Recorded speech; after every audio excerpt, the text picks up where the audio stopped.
देखिए एक कॉन्सेप्ट है अगला गेम थ्योरी का 2% जीरो सम गेम ही है पिछली बार की तरह, लेकिन इसमें विदाउट सैडल पॉइंट है। सैडल पॉइंट क्या होता है बता दिया गया है आपको, मिन मैक्स और मैक्स मिन जब इक्वल होते हैं, ठीक है। यहाँ पर क्या होता है, मिक्स स्ट्रेटजी हमने बताई थी, ठीक है। इसमें क्या होता है कि हम अपने जीतने की या जो भी हम प्रोबेबिलिटी निकालेंगे, है ना, और प्रोबेबिलिटी निकालने के बाद में हम उसमें स्ट्रेटजी बनाएंगे कि हमें क्या करना होगा, हम कहाँ पर दांव लगाएं, किसके साथ दांव लगाएं कि हम जीत जाएं। समझ में आई बात नहीं आई, ठीक है। इसे 2x2 गेम भी कहा जाता है, 2x2 गेम, जो आपका जीरो सम गेम है ना, इसको 2x2 गेम भी कहते हैं। मैं एक क्वेश्चन लेता हूँ, ठीक है। एक पे ऑफ मैट्रिक्स है यहाँ पर, एक इसको पे ऑफ मैट्रिक्स कहते हैं, पे ऑफ मैट्रिक्स, ठीक है। इसमें पे ऑफ मैट्रिक्स होती है फॉर प्लेयर ए, जो जीतता है, क्योंकि हमने कहा था कि इधर जो प्लेयर लिखा जाएगा वो जीतने वाला है, उधर लॉस वाला है, ठीक है। तो बी का जो है वो अल्टीमेटली लॉस होने वाला है और ए का जो है वो अल्टीमेटली प्रॉफिट होने वाला है। ये आपकी गेम है। पहले हम क्वेश्चन क्या है समझा रहे हैं। ये A11 है लोकेशन, ये A12 है, A21 है, A22 है, ठीक है। ये B1 है, ये B2 है, ये A1 है, ये A2 है। देखो अब A और B ऑप्टिमम स्ट्रेटजी बनाएंगे, ठीक है। कैसे बनाई जाती है देखो ध्यान से। जब हम निकालेंगे optimum strategy of A, optimum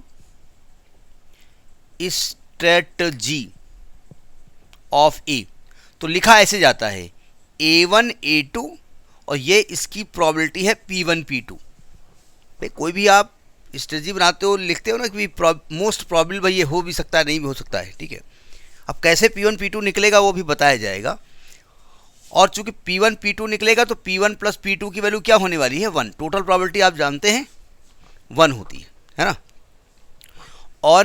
और जब आप निकालेंगे एट दैट ऑफ B, जब निकालेंगे तो B के लिए लिखेंगे आप B1 B2 और उसकी प्रोबेबिलिटी Q1 Q2, और यहाँ पर Q1 प्लस Q2 की वैल्यू भी क्या होने वाली है 1 होने वाली है।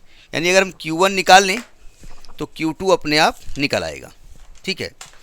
अब ये प्रोबेबिलिटी निकालने के दो तरीके हैं। एक तरीका तो फार्मूला है जो मैं बताने जा रहा हूँ, आपको याद करना पड़ेगा, ठीक ठाक फार्मूला है, उसे याद ही करना पड़ेगा। और दूसरा है एक प्रोसीजर है, विदाउट फार्मूला है। तो हम एक क्वेश्चन फार्मूले से बताएंगे और वही क्वेश्चन विदाउट फार्मूले से बताएंगे, एक विदाउट फार्मूले से बताएंगे। ज़रा फार्मूला देख लो P1 P2 निकालने का। मैं इसको रब कर दूँ, ये याद रखिए कि A1 A2 कहाँ लिखा हुआ है, मैं इसको रब कर देता हूँ। ये फार्मूला याद कर लीजिएगा, हमें याद करने की ज़रूरत नहीं है, ध्यान रखिएगा।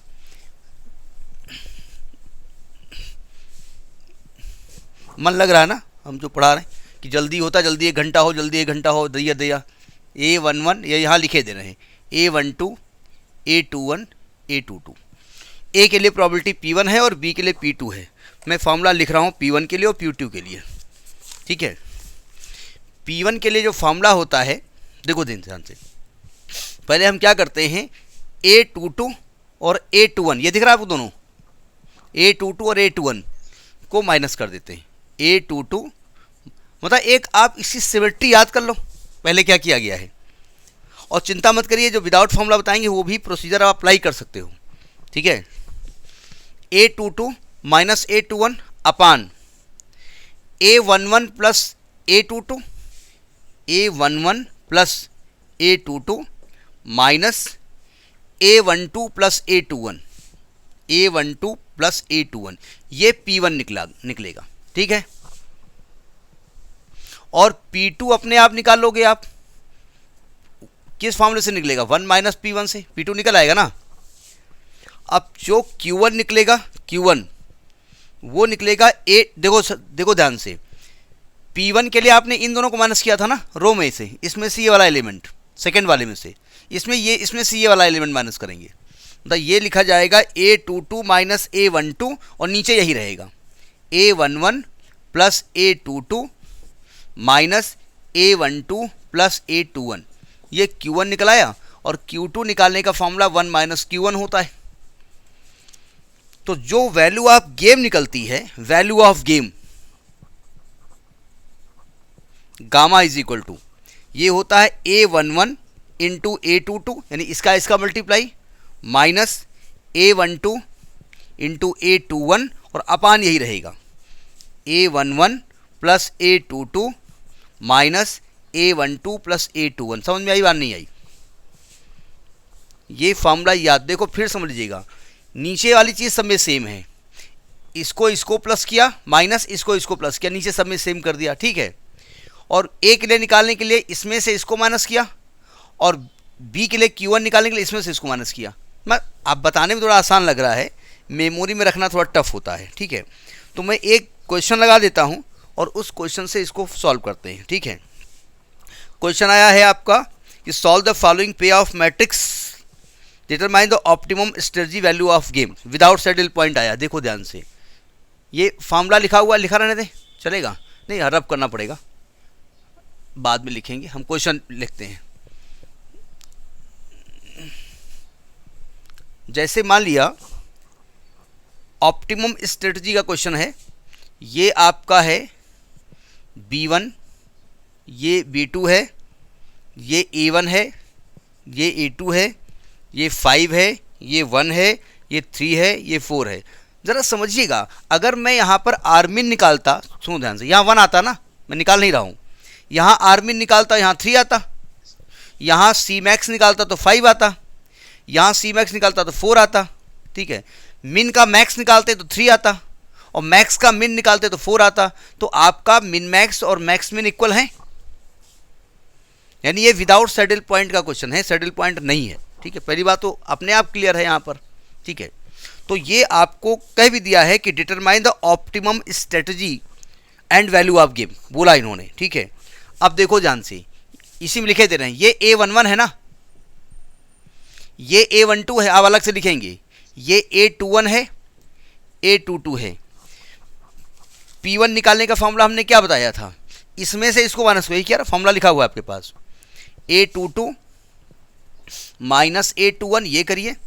फिर क्या हमने बताया कि इसको प्लस करेंगे, A11 plus A22 minus A12 plus A21, यानी कि सुनो ध्यान से, 4 में 3 माइनस करेंगे, 4 में 3 माइनस करेंगे, upon this plus this, 5 plus 4, 5 plus 4 minus this plus this, 3 plus 1, यानी ये ऊपर आएगा 1 अपान 9 माइनस 4 यानी कि 5।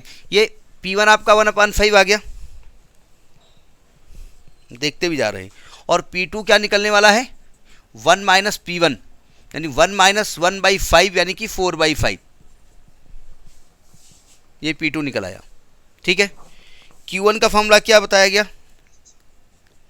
इसमें से इसको माइनस हमने कहा करिए, मतलब A22 माइनस A12 अपान वही रहेगा आपका A11 plus A22 minus A12 plus A21, ऊपर जब इसमें से माइनस करेंगे तो 3 आएगा, और अपान में तो 5 ही आने वाला है ना, 3/5, और Q2 निकालेंगे तो 2/5 आएगा। नोट करिए, इसमें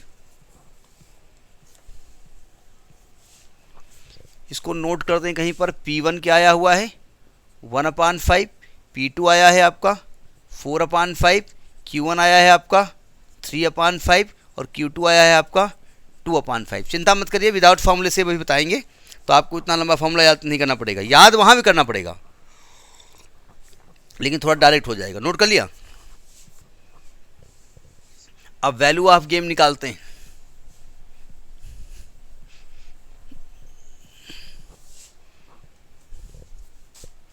वैल्यू ऑफ गेम, जो आपकी प्रोबेबिलिटी खोज की गई ना, उसी में गेम थ्योरी भी खोज की गई। ये सब था कि भाई जो जुआ वहाँ खेलेगा वो सब लगाएगा। अब वो अनपढ़ जुआ खेल रहे हैं, अनपढ़ हो गए तो क्या किया जाए।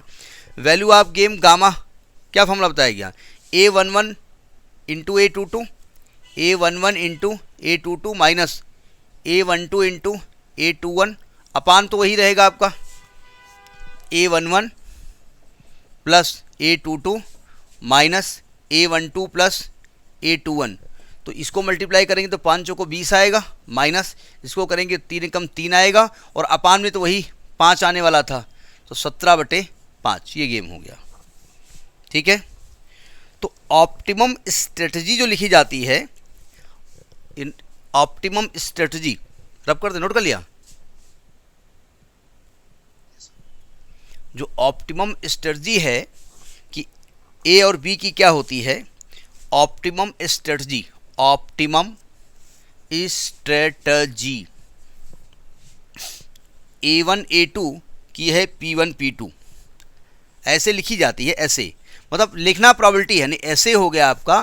प्रोबेबिलिटी क्या आपकी है 1/5 4/5, 1/5 4/5, और जो एस बी होगी जाकर के वो आएगी आपका 3/5 2/5। यानी इस प्रोबेबिलिटी के हिसाब से वो काम करेगा कि भाई क्या करें तो क्या गेम आए ना आए, क्या प्रोबेबिलिटी है, ये है। ठीक है, तो ये तो फार्मूला हो गया। ठीक है, अब विदाउट फार्मूला हम बताने जा रहे हैं। विदाउट फार्मूला बने कुछ लोग तो डायरेक्ट बता देते हैं, कुछ लोग उसके नाम लिखते हैं। ठीक है, मैं नाम लिख करके बताऊंगा कि उससे कहा क्या जाता है। मतलब आपको एक क्वेश्चन लेना है, अब क्वेश्चन तो चेंज कर देंगे कि आप विदाउट फार्मूला कैसे ये क्वेश्चन लगाते हैं ऑप्टिमम स्ट्रेटजी का। क्वेश्चन चेंज ही कर दें, आंसर वही आने वाला है। ध्यान रखिए, अगर आप क्वेश्चन नहीं भी चेंज करेंगे तो आंसर वही आने वाला है। देखो ध्यान से, क्वेश्चन में लिख करके आ भी सकता है, नहीं भी आ सकता है। आएगा सॉल्व द फॉलोइंग हुज पे ऑफ मैट्रिक्स इज गिवन, ये आपका दिया हुआ है। ये 2x2 के लिए अप्लाई होगा। ठीक है, 2% जीरो सम गेम वाले में इसी में अप्लाई होना है, लेकिन तब जब सैडल पॉइंट नहीं मिलेगा, विदाउट सैडल पॉइंट, ये ध्यान रखिएगा। ये आपका B1 B2 है, ये आपका है 3 है, ये आपका -2 है, ये आपका 2 है, ये आपका 5 है, ये B1 के लिए है, ये B2 के लिए है, ये A1 के लिए है, ये A2 के लिए है। इसमें एक वर्ड आता है ऑडमेंट्स, क्या कहा जाता है, ऑडमेंट्स कहा जाता है। यहाँ पर ऑडमेंट्स कहेंगे, ऑडमेंट्स। कुछ लोग नहीं कहते हैं, कुछ डायरेक्ट लिख देते हैं। देखिए ऑडमेंट्स में करना क्या होता है। अच्छा, इसका एड्रेस क्या है, A11 है, लिखना नहीं है आपको। इसका A12 है, इसका A21 है, इसका A22 है। देखिए ऑडमेंट्स में क्या करते हैं हम कि इन दोनों को माइनस करते हैं। पहले यहाँ ऊपर लिखेंगे, इसको माइनस करेंगे और उसका मॉड लिखेंगे। मतलब हम ये नहीं करेंगे A22 A12 कर रहे हो, आप किसी को माइनस करिए। ठीक है, लेकिन दोनों की मॉड वैल्यू आपको लिखनी है। ठीक है, तो हम काहे बाद वाले में पहले को माइनस करें, यानी इन दोनों को माइनस करिए। A21 माइनस A22 का मॉड, ये ऑडमेंट्स कहलाता है। ठीक है, और इस वाले का ऑडमेंट्स नीचे लिखा जाता है, A11 माइनस A12 का मॉड। तो इसको माइनस करो, कितना मॉड आने वाला है, 3 आने वाला है ना, 3 आने वाला है। और इसका मॉड क्या आने वाला है, इसको माइनस करो, माइनस का 5 आएगा, यानी कि 5 आने वाला है। ठीक है, अब यहाँ लिखी जाती है प्रोबेबिलिटी, P1। देखो P1 लिखा कैसे जाता है, P1 लिखा जाता है 3 अपान, इन दोनों को ऐड 3/8, और P2 कैसे लिखा जाता है 5/8। ये P1 P2 हो गया। ठीक है,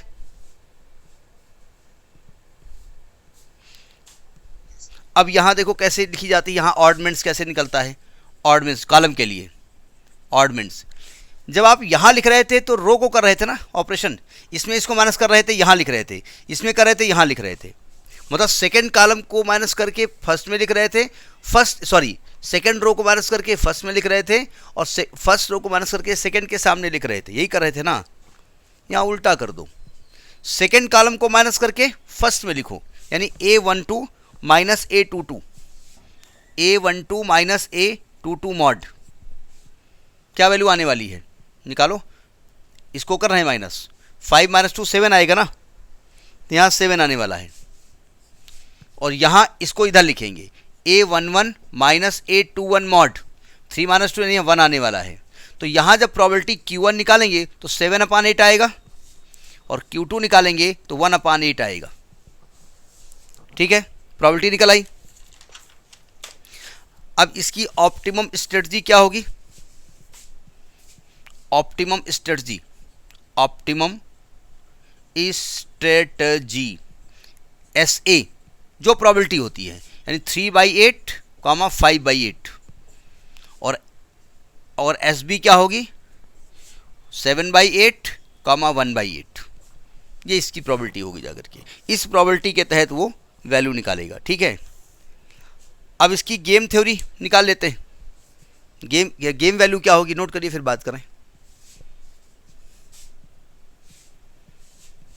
नोट कर लिया।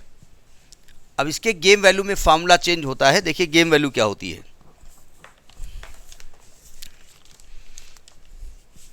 गेम वैल्यू में करते हैं कि हाँ देखो जरा, game value gamma is equal to, देखो ध्यान से, ये P1 है ना, P1 का मल्टीप्लाई 3 से कर दीजिए, ठीक है, यानी किससे करेंगे आप, और P2 का मल्टीप्लाई इससे कर दीजिएगा पहले वाले कॉलम से, यानी क्या लिखा जाएगा A11 into P1 plus A21 into P2 अपान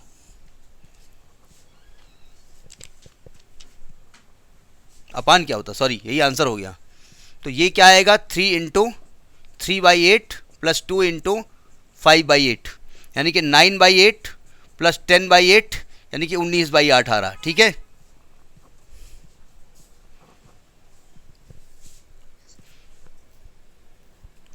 अब सुनो ध्यान से, ये आप P1 P2 से भी निकाल सकते हैं और Q1 Q2 से निकाल सकते हैं। दूसरा इसका आंसर ये भी आ सकता है, देखो ध्यान से, ये थोड़ा सा स्टेप्स याद रखने वाले हैं, टफ नहीं है। या एक गेम वैल्यू ऐसे निकलती है गामा इज इक्वल टू, जब आप Q1 लिखेंगे ना, Q1 का मल्टीप्लाई, Q1 यहाँ था, इसका मल्टीप्लाई A11 से कर दीजिए और Q2 का मल्टीप्लाई A12 से कर दीजिए, पहली रो से। इसकी मल्टीप्लाई पहले कॉलम से किया था, उसकी पहले उससे करिए। Q1 into A11 plus Q2 into A12। Q1 क्या आया हुआ था, मैंने रब कर दिया, 7/8 आया था, और A11 कितना आया हुआ है 3, और प्लस Q2 क्या आया था 1/8, और A12 क्या है -2, यानी कि 7×21/8 माइनस 2/8। देखो ये भी 19/8 आ रहा, नहीं आ रहा है, वैल्यू वही आने वाली है। आप गेम वैल्यू चाहे P1 P2 के हेल्प से निकाल लो और चाहे Q1 Q2 के हेल्प से निकाल लो। समझ में बात आई कि नहीं आई, ठीक है, नोट करिए।